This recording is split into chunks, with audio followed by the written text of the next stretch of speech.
Hello, everyone. Welcome. Jaychele and Joe show back again here on Tuesday. Once we was Tuesday last week, right? I think. Yeah, Yeah. Back on Tuesdays again. I am Joe. Jaychele, how are you? I'm Jaychele and I'm good. Yes. I always like to, because of the name of this show, I like to like a formal intro, like we're on, like ESPN or something. You never know. You never know. This could be their first exposure to this very platform. What a terrible shame that would be, right? If they hadn't seen our other classics such as Fed Dead Redemption, Fleet Week, all the great shows we have here. But nonetheless, Jaychele and Joe show. We have a lot to talk about, right, Jaychele? We have a lot to stuff actually happened. The Royal Rumble. You see, look, Sharp Ford just said he wasn't sure. Didn't he was wondering where Joe was at. Yes, of course. Yeah. You messaged me on Saturday night and was like, I'm fired up to talk about the Royal Rumble. This is true thing that happened. I did not imagine this was a thing. This was a thing that happened, right? Yeah, I actually really enjoyed the show. I was obsessed with the women's finish, like I told you. Yep. So it was The finish was spectacular. yeah. What did you think of the match overall? Because that part of it's been more divisive. What did you think? Um, I thought that there have been worse rumbles. For sure. I was expecting no NXT, so it was good to see Roxanne and Indy. I think Roxanne had a good showing too, so I think that really was great. Roxanne's special, isn't she? Yes. Oh, I love her. She needs to be up soon. I know that she's like still super young, but I think she's a level that's just. I almost would fear her stagnating if she stays in NXT for too long. She's just so good. Yeah. Yeah. Who else from NXT was up there? I'm trying to think. Indy, right? Yeah. Who people have been waiting for her call up for like 4 years now. I don't know what's happening on that front. Cool. I was so excited. I was in the bathroom. I told Dylan, I said, okay, it seems like it's a chill time. Nothing's happening. They showed Michelle McCool earlier. I lost my mind. I'm in the bathroom. Dylan goes, Michelle McCool just hopped over the barricade. Run back here. I'm running through my dorm hallways to go see Michelle McCool. Honestly, the funniest thing is that absolutely sounds like a rib too, right? Like it was such a weird thing that she was in the crowd. It was a bizarre way of doing it, but it popped me. She immediately got in and just like whacking people with forearms and stuff. It was kind of neat. It was a cool deal. What did you make of the big surprise at the end? What surprise at the end? Number 30. Who was number 30? She's not like most girls, Jaychele. Oh yeah, Nia Jax. Oh, I purposely forgot that. You immediately removed that from the memory, huh? I respect that. I respect it. I did my best to eliminate that from happening in my brain. Yeah, it doesn't appear she's back full time. So is that true? Yeah, it seems like it was just a one-off. I don't know why there was a shirt, but today I sent something where she was advertised as a former WWE star for an appearance. So I assume she's not coming back. Maybe that'll change, but I don't think it will. Honestly, for a range of reasons we don't need to get into here. Reese has resubscribed with Prime, been with us now for 7 months, and says that clip of Shoot's laugh got me like a jump scare just now. Also, can confirm that 4-star Kip is better than MJ Fraudman, as revealed in my Fleet 50 list. Oh, wow. I did see that, Reese. That was very impressive. Fleet 50s, you can get them into me now. JoeHolbert05@gmail.com. Your 50 best in-ring performers for AEW in 2022. There's been some results, Jaychele, let me tell you. The range of results, incredible. Some wrestlers ranked that never wrestled in AEW, which I always respect as sort of a symbolic meaning. It's just a hell of a ride. You'll see when the results come out, folks. But nonetheless, thank you, Reese. Appreciate you, mate. Thanks for the support. I'm not going to comment on the Kip Sabian propaganda. All right. Now let's get to the big matters when it comes to the Rumble and such. Rhea felt like the obvious winner all along, right? So no surprise on that front. Let's quickly kind of stop on that finish that you referenced earlier. Big showing for Liv. It felt like it rehabbed her some after like a kind of shaky few months after the title reign.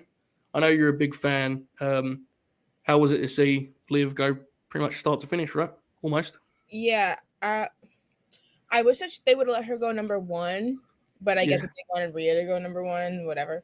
It actually makes me feel like Liv is going to win next year, interestingly enough, because it always feels like, even if it's not next year, like the year after, because the final 2 girl always seems to get something in the end, besides like Shayna Baszler. But Shayna Baszler.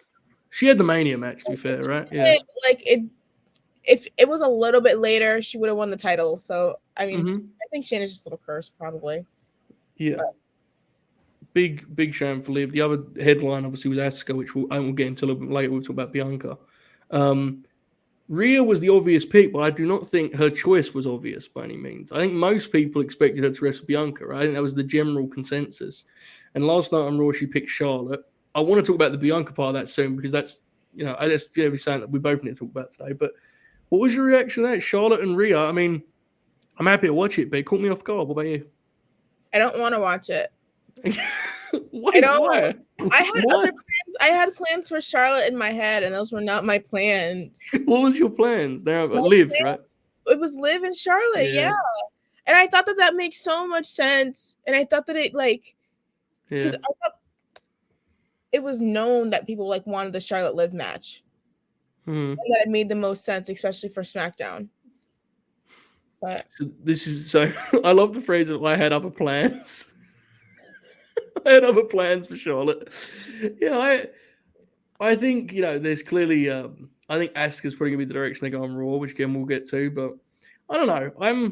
I'm kind of torn on this because, as much as everyone's having fun with it, myself included in a few direct messages last night, I honestly don't think there's any chance Charlotte wins this match. I know how that can age. I'm aware of how that's aged before, but it feels, Rhea's going to win this match. I think it makes sense in terms of where your champions are. Yeah. On the brands and stuff like that. Which makes me feel like, where's the brand switch? Because you're not just going to do the titles and then mesh the women's division together in the Elimination Chamber and act like everything's okay. Yeah. So I don't know. I think part of the reason I think this decision was easier too is I assume that Dom's going to go. I assume Judgment Day is going to just quietly switch to SmackDown because Dom's probably going to work with Ray, right, at WrestleMania in some form or fashion. So you can kind of kill two birds with one stone there, so to speak. Here's where I'm currently at. This is my conclusion. While I don't think this is a natural choice necessarily, and I would have liked to have seen Rhea and Bianca, I'm more into Asuka versus Bianca than I would be anything Charlotte could do that isn't this. I understand your Liv, agenda. I appreciate it. I respect it, but it isn't something that is a priority for me. We can get there one day, and I totally respect it. But I think this will work out okay. And Rhea and Charlotte have good matches, right? If nothing else, I mean, they've proven it before. The WrestleMania match in the empty arena was terrific, and the one they had. The match they had with the crowd was chanting for Becky, and they turned them around and had "This is awesome" chants. Money in the Bank. There you go. Yeah, that was a tremendous match too. So that was one of my favorite matches of the year. Yeah. And Rhea has come a long way since then, right? As a personality and a presence. I mean, she's a superstar now. So I'm for the match. Again, though, I say that with a admittedly somewhat naive take that I just don't think Charlotte's. I can't see a world in which she wins this match. I think that matchup is doomed. So whatever happens with that, good luck. That matchup always somehow gets hijacked. So yes, fair. I think it's better that we leave Bianca out of it anyway now. So just. Do you think Charlotte and Rhea is that a night one main event? Do you think?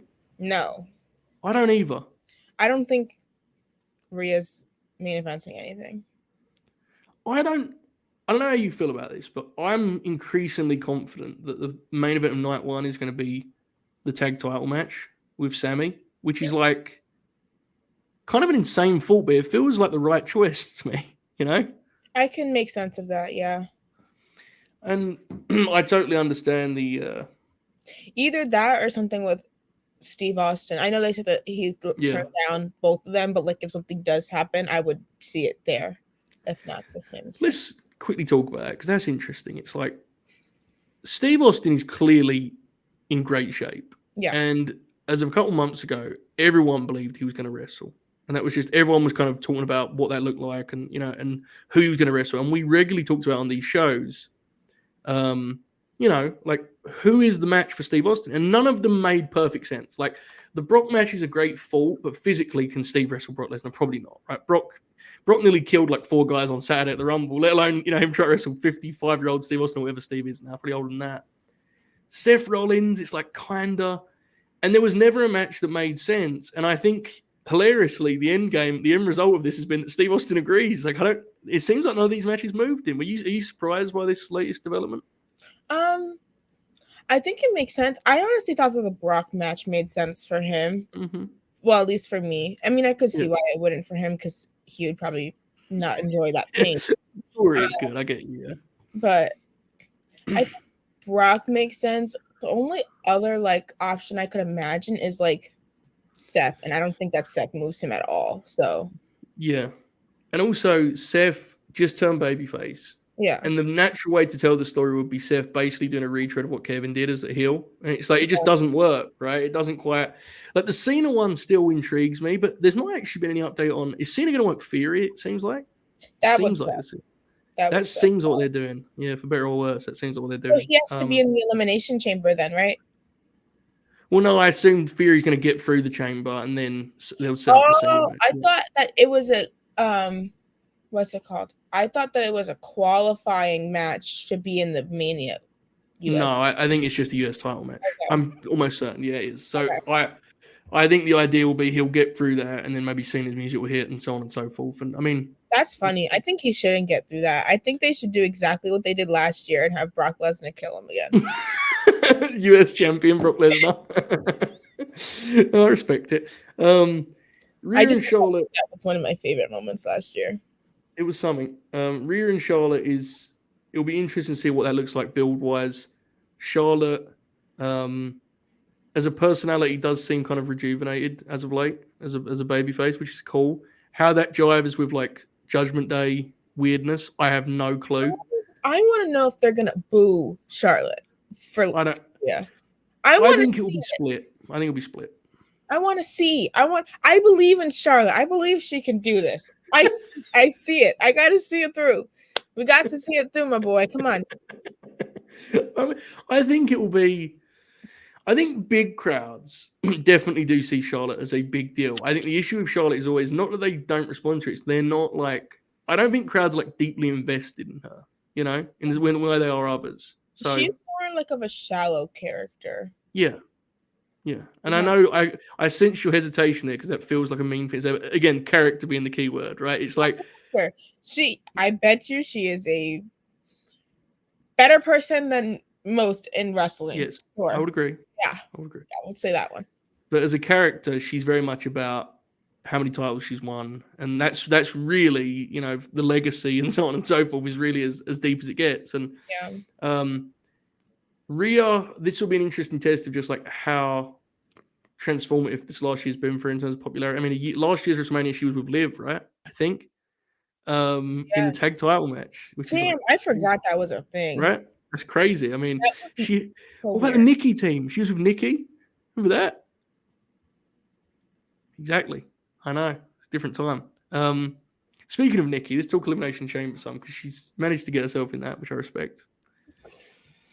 So here's the deal with this. So we got Bianca Belair her challenger is going to be decided within Elimination Chamber, and thus far we have the final four of the Rumble, right? Or the final four that didn't win, obviously. So Liv, Asuka, Nikki, and Raquel, right? Yeah, Raquel. Yeah. And then next week on TV, there's like a qualifier that I don't think has a potential winner in it, frankly. Oh, isn't it like Carmella and some Smash? Mia's in there, yeah.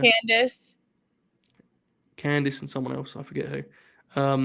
Is it? And I think it's somebody from SmackDown. I feel like maybe it was just Green. Whoever it was, I think they're probably going to do something similar on the Friday show, and that will kind of fill out there. So I think the favorites are in the match. It feels like Asuka, right? Like for this role, it feels like Asuka. She's got this new character and new presentation. I'm aware it's something she's done before, folks, but in WWE, a new presentation. Yeah. Where do you stand on Bianca Belair versus Asuka for the WrestleMania match? What do you think? I'm intrigued, but I still see a Liv world for Bianca. Yes, that's crazy. That's crazy. That takes optimism to a dangerous level. That's concerning. Why? Why would Yeah, that be the match? she's number 3 in the chamber poster, Joe. Oh yes, I remember this. So, folks, those of you who are not aware, it has been established a piece of law that the third person on the chamber graphic every year has won the match, and Liv is third. Jaychele sent this to me earlier with like a ... like a. Um, it really feels like Asuka. Now, it does. I'm playing into it, but it does seem very obvious to me. But I still have my Liv ambition, so let's talk about Bianca Belair, I because think Liv Morgan just moves my soul. I appreciate that. I respect that. I appreciate that. What's that Skip quote where he's like, "I respect that. I appreciate that. I don't need that." I'll find it. I'll send it to you. But I think this Bianca Belair situation is slightly concerning. I actually think it's like a real thing and an issue they've kind of stumbled into here. So I'm going to try my best to explain where I stand on this and tell me where you think I'm off, because I might be. I'm not as close. I don't watch this thing closely. This is my understanding of it. I don't think Damage Control feud was the hit that they hoped for it to be. Yes. Right? I don't think it was fine. And War Games, they had the Becky return, and it was a cool deal, but I don't think it was a smash hit by any means. And I think after that, she felt cooled by that. She felt sort of like the shine was a little bit taken off by that feud. It went on forever. And in the end, she kind of felt like a supporting character to Becky, which is fine. Becky was coming back.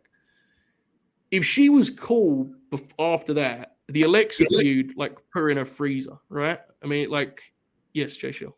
It was Piper Niven, the other person. Thank you. There you go, Piper. So maybe. I don't know if she's going to win that, but she's going to be featured, I think, moving forward. Yeah. The Alexa feud froze her completely. Her segment got weirdly removed from TV last night, which is a bizarre thing that happened. I don't really understand what the deal was. They threw a graphic up for a promo that didn't air, and they posted it on Twitter, I think. Did you see that? They posted an exclusive. Posted an exclusive. And my concern is, I think in some ways, unless they do the work to change this, she feels a little bit to me like a lamb to the slaughter in this situation. Asuka is so cool. Everyone loves Asuka. And it's I think you need to give Bianca something here before Mania, because I think if she's just positioned as the opposition to Asuka, I think the crowd's going to pick Asuka, not because they don't like Bianca, because she's been kind of sent out there to die as of late, honestly. I mean, this stuff she's been doing recently has not been very beneficial to her. I will talk about the details of that in a moment, but what do you make of my take here? Am I overstating this a little bit, Jaychele? What do you think? I agree. And I think I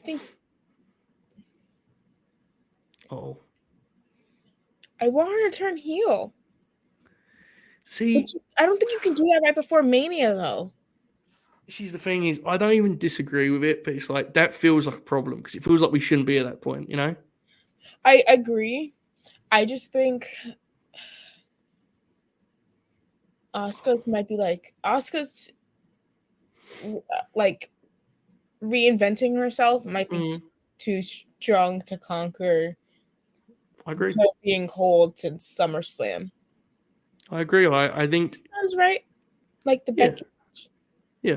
And I even think that, to be fair, the SummerSlam Becky match was stretching that feud pretty thin too, right? I mean, the match was really good, but by that point, everyone was ready to move on. It's just, I don't know. I agree with you. I think the audience loves Asuka, and this feels like a chance to not just reinvent her, but establish her back in that absolute tippy top of the card. And they're going to organically lean that way. Now, I think kind of digging into the usage of Bianca in recent months, it's not a win-loss thing, right? She wins almost all of her matches. She looks dominant in doing so. So we're not coming on here and saying she's been buried or whatever. The Damage Control thing, I just hasn't quite clicked, that happens. That's wrestling. I have to say, their group doesn't fully. Yeah, it's the act just doesn't quite work for me. Honestly, it gives the visual. They don't have I know this sounds weird, but they don't have the outfits or a coordinating look or something that makes them feel like a unit, or I don't know, wins that make them look strong. They don't have an identity. That's what it is. And a few people have said this to me, and I personally think this is true. Bayley as a promo is capable of certain things, and I don't think this is the best role for her. And that doesn't mean that obviously Bayley can play a million roles. And she's obviously great. But, like, she does not cut promos necessarily like the lead of a heel group, you know? Yeah. She doesn't quite have the authority to do that in terms of the way she presents herself is more like an obnoxious heel. And she's very good at that, don't get me wrong. But that's different to what she's trying to do here. And I don't think it's quite worked. And that hurt Bianca some. Again, I want to be clear, only a little bit. The Alexa thing, we need to, like, unless I'm misreading this, and I may be, they basically use Bianca as like a plot device in that Uncle Howdy story. Right? That seems like what happened here. Uncle Howdy shit was some of the worst things I think I've ever seen on a pay-per-view, Joe. I don't understand what that match was. Why is there glow-in-the-dark confetti on the floor? I don't know. I don't understand any of it. I was talking about this last night, okay? So, right, we need to just dive in this. Folks, let me be clear. We both really like the Rumble, but we have to just talk about this for me because I've been so confused and I've been talking to everyone that I know and consider a friend about this because I had to actually express it in some form or fashion, okay?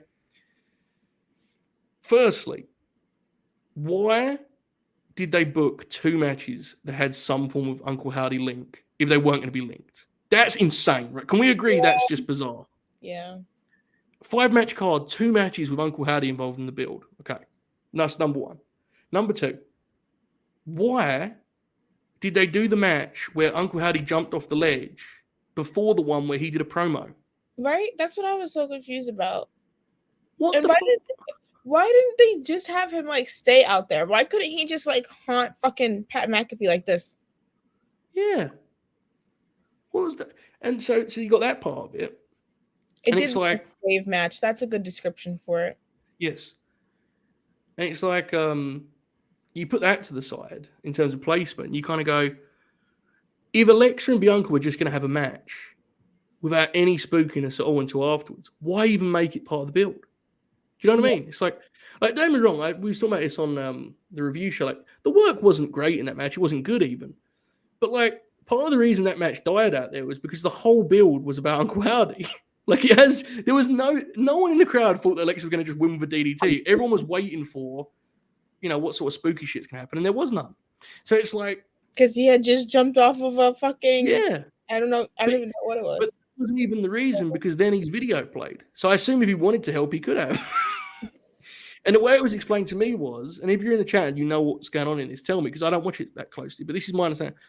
It was explained to me, the story, Alexa's part of the story is, she said she didn't need him, so he didn't get involved. And that's why he asked, do you think you're in control, right?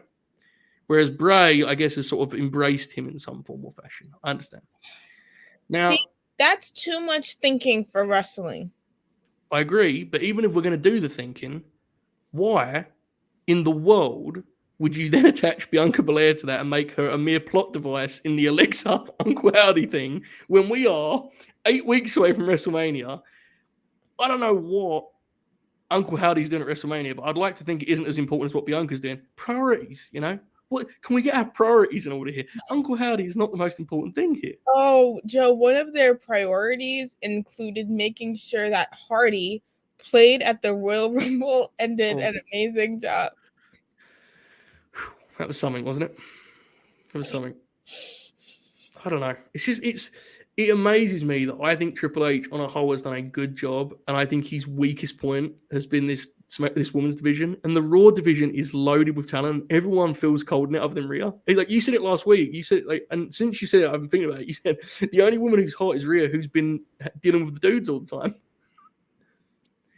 Like, did you see the Bayley and Becky promo last night? No, I simply decided not to watch Raw. Make me upset.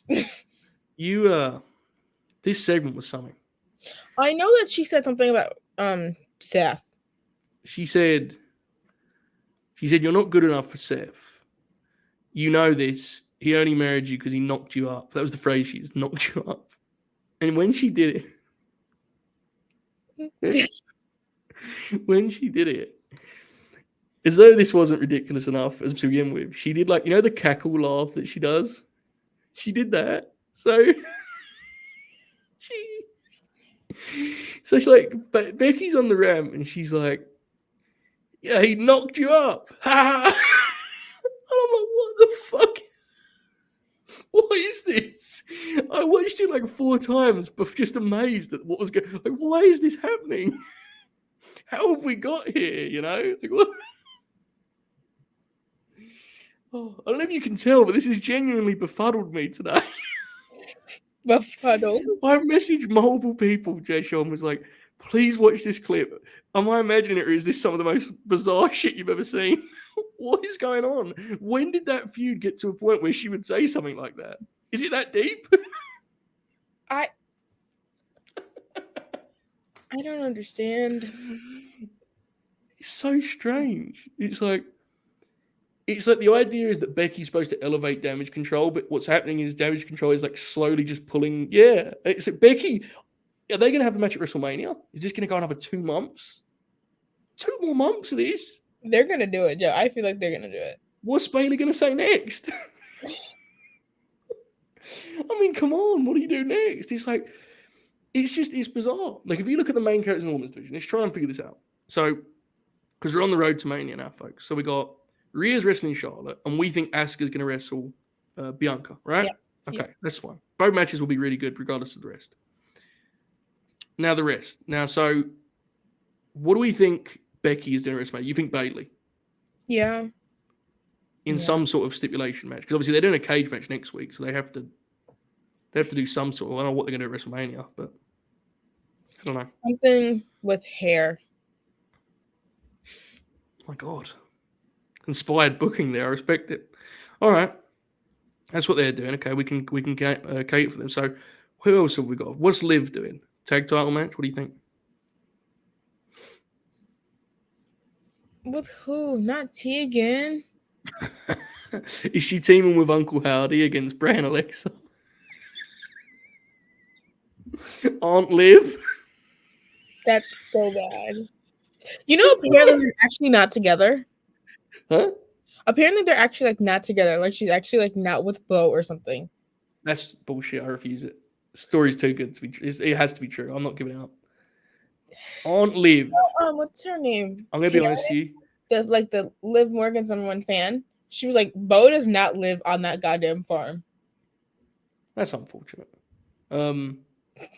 If she became Aunt Liv, I would message you some form of dunk every day about that. I would be like, it would just change everything for me. It'd be so much fun. It has to happen now, Jaychele. I've decided. No, Joe. I don't consent. I don't condone. Imagine, like, I'm trying to set the scene here, okay? So Uncle Howdy's out there, right? Doing what he does, you know. Shut it down.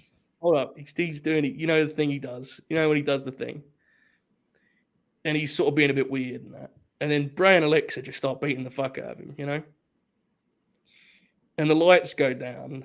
They come back up and Liv's in there with some sort of, I don't know, some sort of farm. They're turning on him? Well, are they friends with him? Isn't he like a pervert? I think they're friends because because Bray had his help at the Pitch Black match. So they're friends, right? Or are they brothers? Or is that his uncle? What about Alexa? She don't like him, does she? I don't think Alexa likes him. Does she like Bray? Does she like Bray? I don't think so. What if? But isn't there like a theory that Bray is Uncle Howdy? How is he in 2 places at once? I think the idea is it's like a vision. What? I don't know. I'm not certain of this. Chat, tell me what you think. This is so bad. I think that he said at one point, I am Uncle Howdy. He said like he does all the characters and he listed Uncle Howdy. And like I guess the idea would be that we can just simply see what Bray can see. This is just wrestle shit. Yes, wrestle shit. It's wrestle crap. As you've just termed it, wrestle shit. The extreme rendition of wrestle crap. Yeah. I don't know. I think it might be. I don't know. Either way, I don't know if they're friends is what I was getting at.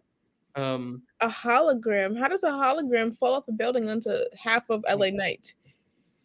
All I know is when they start making the old Uncle Howdy doll, they'll be selling like hotcakes, you know? Inevitable, right? Nonetheless, who else is important in the women's division that we? So Liv, you're not sure about what Liv's doing at WrestleMania was what we concluded there, correct? Yeah, that makes me feel uncomfortable. Yeah. I think Maybe she's she probably just going to win the tag. no, but Raquel's still a babyface. I don't understand why she's still a babyface. She's kind of good, Jaychele. I know that's unfortunate, but it seems to be the truth. I unfortunately would not like to know that, but if she will turn into a heel, I'll let her fight Liv Morgan at WrestleMania. Okay, good. Okay, it works. I respect that. All roads lead to Liv, folks. All right, let's change up here. Let's look at the men's rumble. You was big on the Code Man agenda. You were big on it. Only people that were more into it than you were Ibu and Monty, who Ibu last night got really worked up. I don't know if you saw his tweets, but he watched this Cody Finn match. I mean, he was swept away. He was. Was it actually good, or was he trolling? It was a good match, but he just took his breath away. And this is going to pop you. The reason he loved it so much was because, so like Cody has all the pyro, and Finn comes in and he has all like the smoke and the mist and it. So when the match started, the ring looked like there'd been like an explosion, like it was all misty. You could barely see anything. And they locked up, and Ibu messaged me this morning and was like, I was at 4 stars when they locked up in the in the smoke. And I was like, that's good shit, man. I'm happy for you, Even Monty was like having to rein Ibu in a little bit. They're getting a little bit carried away with the Cody thing, but it was good, though. You were very excited about him winning, I'm sure. What did you make of the men's rumble? I really liked it. Dylan was so confused. He was like, why is Gunther at the end of the match? Why is Gunther still here? I was like, you don't know who Gunther is. That's why you're like, why? That was a pretty good first impression, though. He was like, because it was like the Final Four. He was like, I'm fine with anybody but Gunther. I was like, what do you mean? Like, you don't even know who that is? I mean, I tried to explain, like, we need to watch like a Gunther match because like the internet like loves him. Like, yeah, he's beast. Crazy for this. So like, I don't think he fully understands. He started to understand more as we got like to the end of the match, but this year there were 2 entrants who didn't even enter the Rumble. Baron Corbin and Rey Mysterio. Corbin did get in. He just took him. Yeah. He actually got in the ring. Yeah, and someone threw him out. I know because you're talking about when Brock attacked him. Yeah. Right? After that, he did get in, I'm pretty sure, when he got thrown out. I'm almost certain of that. If I'm wrong, someone tell me. But you're right. Obviously, Ray didn't. Ray was hurt in the cross match, right? Was the word? That was the word, yeah, that the match with Cross hurt Ray. I mean, what a great adventure this carrying Cross. His music on. I don't know. There's a rib. That's so stupid. It would be funny if you did like, like pants the back, like Dom beat up Ray, whatever. Who gives a fuck? Fine, give me something. You ain't give me shit. Here's the thing: their options were this. I want you to really think about this. The options were either replace Ray with Top Dollar or do what they did. I think that their options were send out Road Dogg. Did you see he was in Bob's mentions? No. Oh my god, you didn't see this? No. So Bob did his meme that he always does. That picture of CM Punk at the airport from back in the day, and he, my friend has messaged me, right? So he did that, and this, for whatever reason, this time it went crazy. It had thousands of likes. And Road Dogg replied on the day of the Rumble, "Who's the homeless guy, Robert?" Fucking dunked on old Phil on Twitter.com in Rob's mentions. I've never seen anything like it. God bless Bobby. There was also someone who replied, "I live here. That isn't our airport." Stop telling lies, Bob, they said. Did you see everybody on Twitter getting so upset about the fucking press conference? Yes. Would you like to talk about this? Because you've been in one. It was, before we go any further with this, I want to make it clear, because I know I had friends in the room. I truly do not care about this topic anymore. It was exhausted 6 months ago. But nonetheless, if you have anything you'd like to say about it, I'm happy to discuss it for this one time only. One time only, ECW style. Yeah, exactly. Yeah. I just think it's like a non-starter of a conversation. I just think that there's like no point in honestly judging people for the questions that they ask in the press conference. especially people who think that there shouldn't be any kayfabe questions. Are you stupid? Like, I saw people tweeting that, like, why are you wasting your questions on kayfabe when you can ask about the sale? Mm-hmm. How do these people make money? Like, how? Right. What are their job descriptions? Do you want people to not be able to work at a company anymore because they asked a question about that and now they can't get WWE interviews? Mm-hmm. Like, these places need to make profit. And I understand that, like, journalistic integrity, and if you're in that room, you have a responsibility to ask that question. You really don't. Like, there's like personal decisions that are involved in that. But I'm torn. I agree that, you know, ultimately it's basically kayfabe, right? I mean, really. I mean, it's basically like a kayfabe extension. Like, it's a chance for the promoter to go there and put themselves over and so on and so forth. I'll be completely honest in saying I think there are certain reporters who would be wise to avoid going to them, and I think you get what I mean by that, right? Like, I think there are people that do news and wrestling that would be wise to avoid the press conference where Bray goes up and they turn the lights down because he did a lights out pitch black match. You know, I think there is a big difference between someone like yourself being at the Death Before Dishonor press conference and asking about people's personal, you know, experience, and someone who we assume is, you know, reporting news, asking about like who someone wants to defend the belt against next. Now, I want to be clear, I did not watch this press conference closely, so I'm not referencing anyone specifically there. I promise I'm not.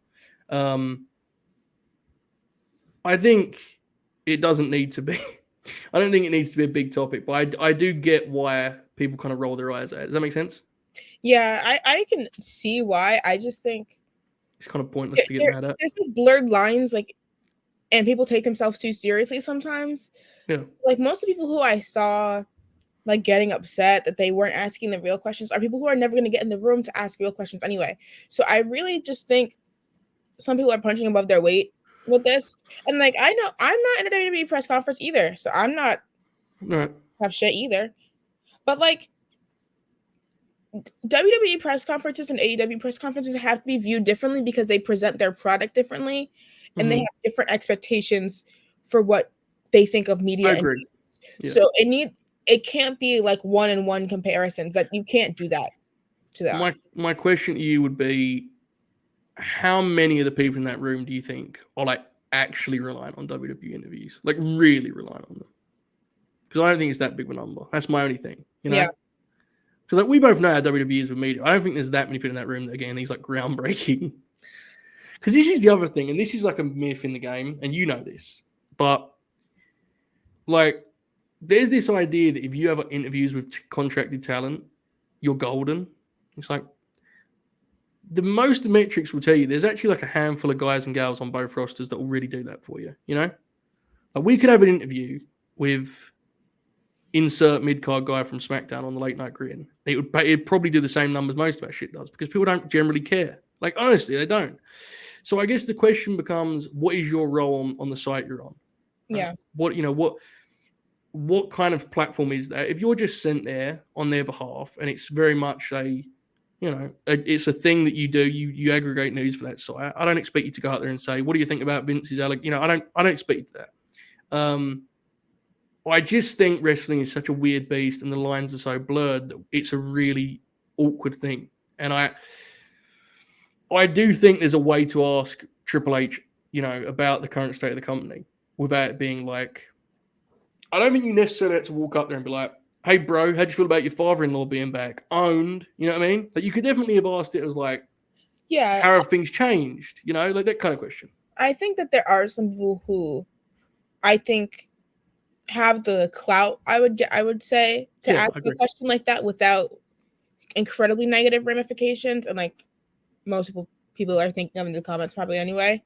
Mm-hmm. A person like me obviously cannot ask that question. So I think some of it is being misdirected to people who aren't necessarily reporters, may consider themselves analysts or something like that. Mm-hmm. But like, there needs to be like,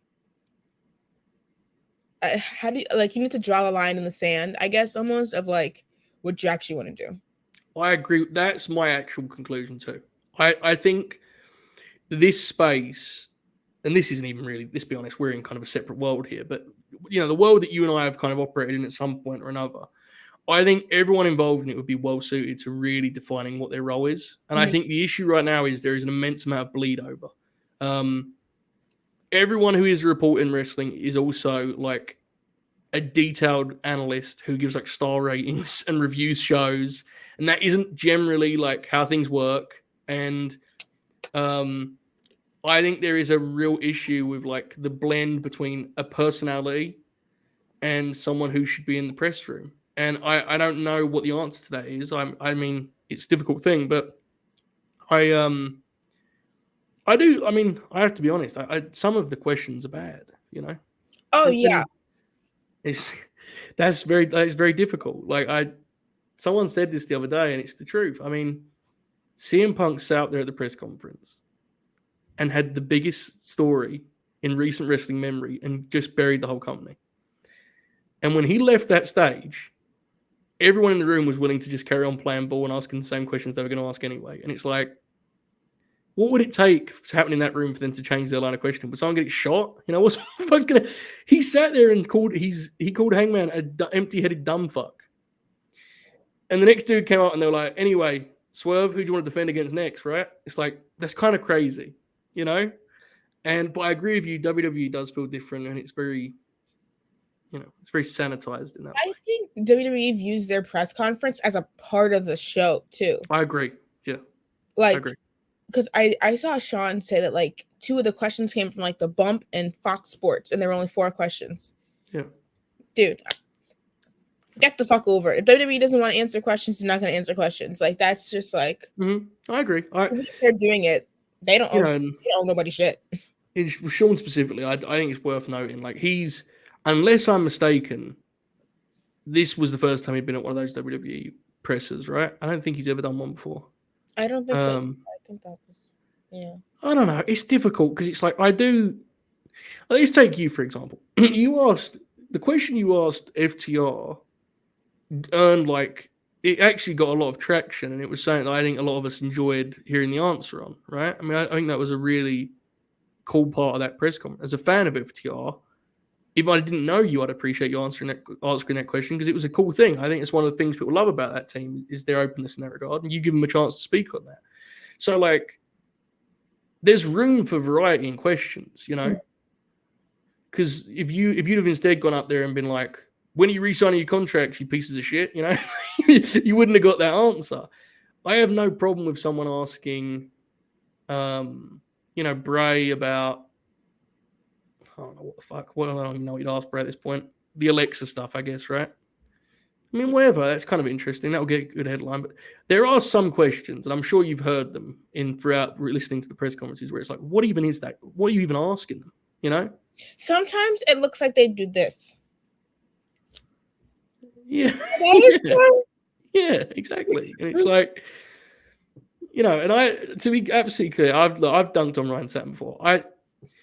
He's doing his job, and it's a good job he's got, and good luck to him. I honestly have no issue with it, but he's not really my concern in this, because it's pretty clear what role he plays, and good luck to him. I just think you have to be careful if you are someone who's a big player in the game and you report news. You have to be careful with how you present yourself with those things. And again, I want to be clear. I'm aware everyone right now is thinking we're talking about Sean. Sean, unless I'm mistaken, is the first time he's ever been to the WWE one. I don't even know what questions he did or didn't ask. So I'm not talking on specifics here. Like, Sean has asked like the hard questions people are getting on people about. So like, Sean isn't even the one for people to really come with a juncture anyway.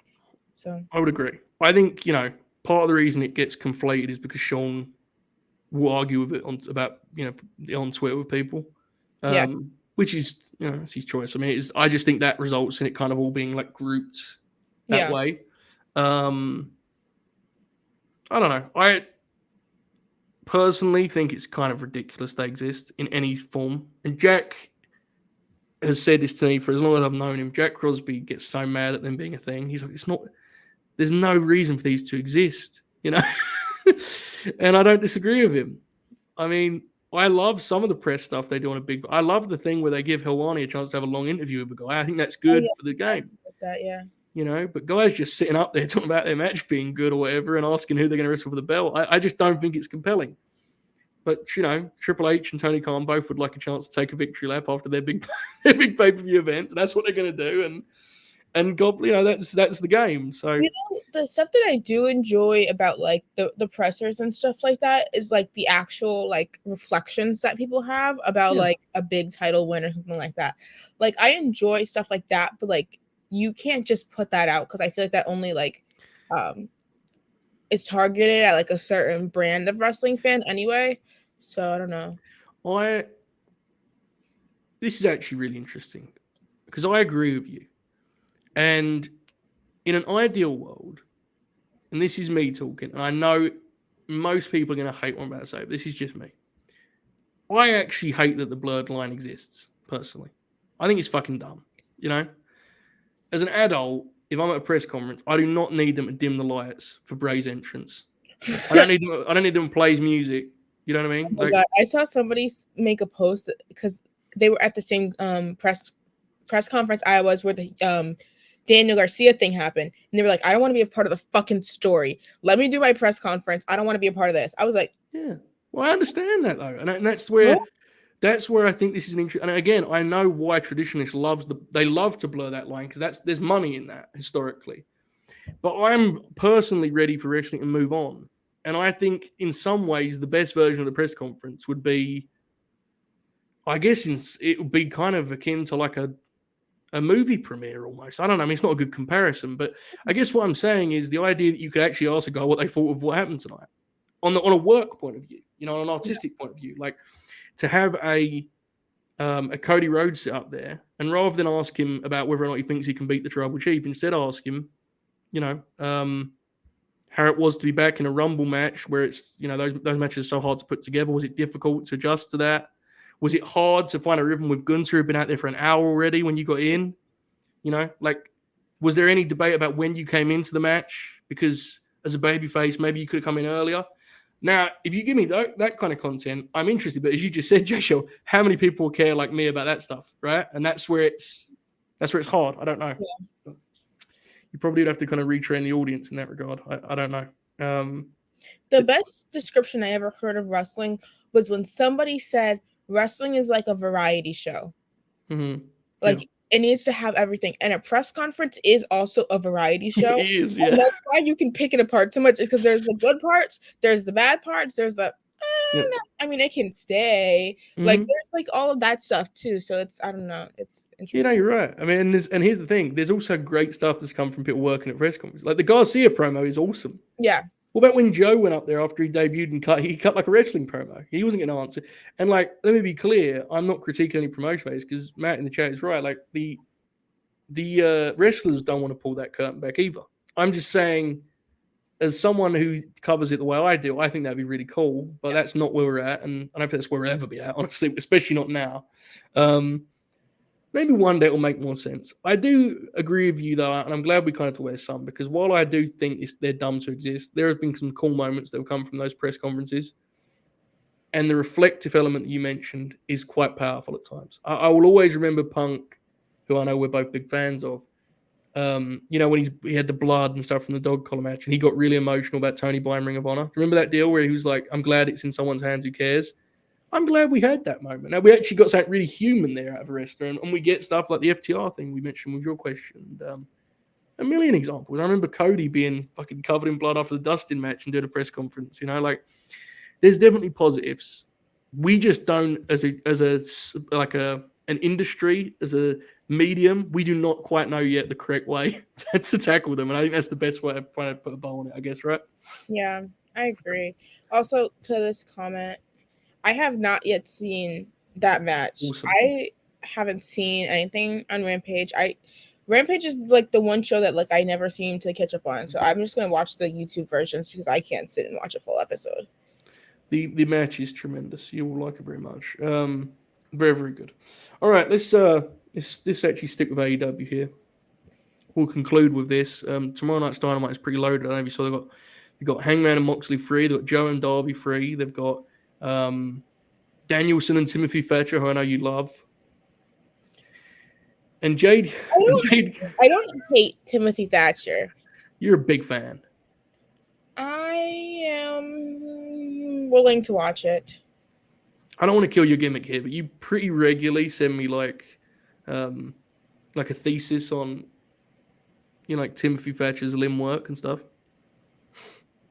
I've only written one wrestling thesis, Joseph. Yeah, is that one? Do you know that Joe said on Renee's podcast that people have done that, like they've done a wrestling thesis on Samoa Joe versus Necro Butcher? Oh, is it you, Joe? Were you the one that did that? No, I wouldn't be surprised. It's not me, because Renee said that when she tweeted about that match in 2019, she got in trouble because the match is so violent that just tweeting about it got WWE mad. That's some real shit right there. That's real graps. A match so violent that just the words gets the company mad is very good. That was a good podcast, actually. It's worth listening to, folks. It's good. Nonetheless, Jade Cargill is wrestling tomorrow night. It's Red Velvet. There is a underground movement, is how I'm going to describe it. There's a sort of under the radar push that Red Velvet is going to end this streak. I don't quite buy it. What do you think? Big thumbs down. I love Red Velvet with all my heart. I would like. Yes. I've said before. I think me and her would be best friends. I think our personalities are very similar. She's not winning though. There's no way Jade is losing on a regular Dynamite. What? Yeah. What? If it was also, I'd bite. Here's the other thing too. There's a few things here. It could be on a regular Dynamite if it was clearly the big match on that Dynamite. If it was like the main event of Dynamite, it's clearly not going to be the main event, right? Like it's just not on this show. Mm-hmm. And also, while I concur completely regarding Red Velvet, and we're both fans, we have to be honest, it feels insane still all of this is Red Velvet, right? Like this whole streak ending with Red Velvet just feels ridiculous. I'm sorry. My only person right now is Willow. But I don't think Willow is likely because I feel like they would go Toni Storm. Willow, I don't know. Tony's a heel now, though. Willow's. But they can make it work because Jade's a homegrown, so it don't really matter because Britt was a heel. So, I mean. Yeah, true. They have very many options now. Yeah, I don't know. I think Willow's probably going to go for Athena at some point. I think. What's the genius idea, Dukes? Give it to me. I don't even know what this is. He's probably said it to me at some point. You can't listen to all the things the youngsters say, you know what I mean? It's too much, Jaychele. You saw them on the quiz. I mean, they're just all over the place, you know? There's no professionalism. They was okay. Chris is good, right? We agree. Chris he's a good talent. He can score the ball. Dukes, he's very spotty. Tope goes without saying. He's the shits. But, they tried their best. There was no match for Bobby and the men. He says, fuck off, geezer. You know my idea. Willow beating Jade. I don't know. I can't remember what it is. I do a lot of these podcasts. Yeah, it's difficult. It's a good idea, but I think she's too far out, to be honest. I don't think Jade can go for much longer. They need something for Jade, right? They need to rejuvenate her in some way. Like she feels very running in place. What about the baddies? The baddies thing was so funny. She was with Smart Mark, and then she was with the baddies, and then she had Stokely, which just ended. That Stokely stuff is so random now. Like looking back at it, I don't know. It's kind of crazy that he's been in both the big promotions, and neither of them appeared to know what Stokely's capable of, and he's just kind of existed in them. He manages the firm. It's a weird deal. Well, yeah. I wonder what you do. I thought you were doing some sort of finger motion then. Yeah, nonetheless, it'll be interesting to see. So tomorrow we got that. We're taking Jade both of us, right? What do you think they're doing with this Hangman Moxley deal? This match coming around so soon has surprised everyone on Fleet Week. Hangman, Team Hangman. Whoa. That was a little aggressive.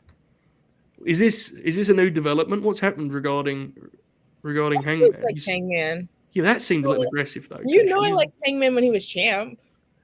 Well, yeah, but a real superstar came through the territory, Him with the old go to sleep, put his lights out, folks. I've forgotten that was a thing. The platform was divided on the CM Punk Hangman thing. I've forgotten this was I think that situation, besides anything I've ever tweeted about race, was the most hate that I've ever got. Me saying that I didn't like CM Punk and that Hangman should win. No. You're like disdain for Punk, who's like steady, and then when he entered the program of Hangman, he was like, I have to now unleash before it's too late. I have to go. You know. Okay, here we go. This is Duke's idea. The thing is, he says, Jade kind of brushes her off and doesn't take her seriously since she's beaten her twice before. Jade gets caught off guard and Willow wins in like 5 minutes. Spinebuster, pounce, powerbomb, new champ. What do you think, Jaychele? For it. You for it? Cosign. Cosign. Wow, there you go. Young Dukes there with a good idea. I remember that now, Dukes. I'm sorry for forgetting it. Hell yeah, Dukes. All right. On that note, we'll wind down here. Who have you got in Joe and Darby? Do you think Wardlow's coming back? That seems to be the smart money right now for the TNT title. I thought he was injured. Yeah, but they said it won't be too long, so I assume he's coming back. I don't know. He's in Ohio, so home state, right? I think that'll be the deal, but we'll see. He's from Ohio? He is from Ohio. Yeah, that's confirmed Shoot's favorite wrestler. Who gives a fuck? Well, I assume he does, really. Well, I don't like Wardlow. I think he's boring. We got cooked about this, Jaychele. Did you see this? We said Swerve's a bigger deal than Keith Lee. I think we said he's a bigger signing. I think was probably the phrasing we used because this is back Where in is Keith? He get the cinder blocks. He's selling the cinder block. Okay. Yeah, that's actually what he's doing. Are you as high on Swerve now as you were before? I don't like the white people that are with him. It's crazy. It's a crazy bio. I'm so confused and I really don't understand. We went from double black champions and I'm to two people who have culturally appropriated black culture being with Swerve. I am so confused. The thing that makes it weird is it's almost certainly guys he's picked, right? That's what makes it fascinating. Like, there's no way. 100% he chose those, which is the worst possible part of that. So interesting to me. It makes me think, maybe they need me back there. Maybe just for the optics, just to go like this, my little mirror, like eyeglass thing, and just go, maybe we shouldn't do that. Oh, I thought you meant on screen as part of Mogul affiliates. No. The baseball player has an incredible look, insane look for wrestling. I just want to know why we were doing good with the Keith and the Rick Ross. I was fine. It's weird. It was dandy. How do you make a 180 switch from being upheld by black culture and posted on the Shade Room, the biggest platform for black people on social media, to being in a group with two men who culturally appropriate black culture and hip hop? I would love to have a nice little conversation about what's going on. Not the one you have with me. I'm not sure that's my bridge to cross, frankly, but I understand your concerns, and I understand. It's an interesting time. We'll see. Hopefully, the match with Dustin rules, if nothing else. But we'll see how the act. We'll see what comes of it. It's a very strange situation thus far. Surprised me. I'll say that. I'm giving a warning to the people on Twitter for the day that I eventually break and make a whole long thread like I did about Nikita Lyons culturally appropriating, just so people can't say I fucking hate WWE. Can you imagine how happy Monty will be the day that you do a thread about Swerve's faction? How jubilant he'll be. The tide has turned. Monty will message me. The tide has turned. Did you see that clip of him on Worldwide, Jaychele? We were talking about wrestling. And on Wrestle Furious Worldwide last night, he goes, yes, like this. And we were like, what's happening? He goes, Tony D'Angelo's working main events. And he's shameless. I love him to death, but he's shameless. What a character. All right, anyway. Jaychele, do you have anything to promote? You guys can follow me on my TikTok if you want to. It's the same as my Twitter, Jaychele with 3 E's. This is very good. Jaychele should understand surrounding yourself with mediocre, old-looking white people. Odd-looking. Old too, but yeah. That's very good. I don't know who he's talking about necessarily, but, no clue who it would be about. no clue who would be the one of the grinners was considering taking this image to a Dynamite and holding it higher, and I suggested that would be dangerous considering the moustache part of it. You don't want to get it misconstrued. You should copyright our faces, Joe. I already have. Like we have action figures on the way. Can you imagine? All right, anyway, folks, I may be back here.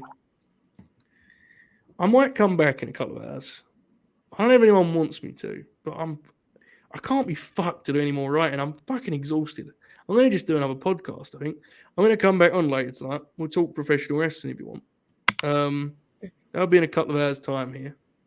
Maybe a dark watch along. Yeah, we could do a dark watch along. All right, we'll do a dark watch along. Have you seen how close they got an eye on Billy Starks, Joe? She got an entrance. Oh, yeah. She got an entrance. Yeah. And Willie Mack. I did see that, yes. And the Outrunners. Have you seen the Outrunners? Oh, I did see them, but I haven't seen them have a match. I saw them. Doesn't matter. Sure. I've never seen them wrestle. I've seen them flex and take 8x10s. All I need. Oh, music. Yeah. I saw Shoot was very riled up for this one. Kistrin and Angelico. Very good. All right, I might do that tonight. I think that's everything. Dynamite tomorrow. Dynamite Grin Along. Big show. Myself and Manny the Hoop will be watching that live. Today I had a Tokyo Joshi Pro match review on the Grin page. Tomorrow I'm gonna do a watch along for the Mercedes match. Yes. I will join. That is gonna be an adventure. That show, I don't know if you realize when that show is, but that show will start in the middle of Elimination Chamber. Okay. They are I remember hearing about that. Yeah. Yeah. So that match is probably going to be very late, but we're going to watch it. So you're more than welcome, of course. Okay. Tomorrow I've got to review Cody and Finn up on the Grin. So that should cost how much money, Joe? 20. I'm deciding if I want to give more money to Mercedes or not. I think it's so dumb that they got all those new subscribers and they're going to do the match on another platform. Like, do it I fucking subscribed. I fucking subscribe. I don't subscribe to shit. It's ridiculous. I don't understand it. It makes no sense to me. But nonetheless, we'll cross that bridge when we get to it. Folks, I'll see you in a couple of hours. Follow Jaychele at Jaychele with 3 E's. All right. Keep grinning. All hail. Enjoy this outro. Goodbye.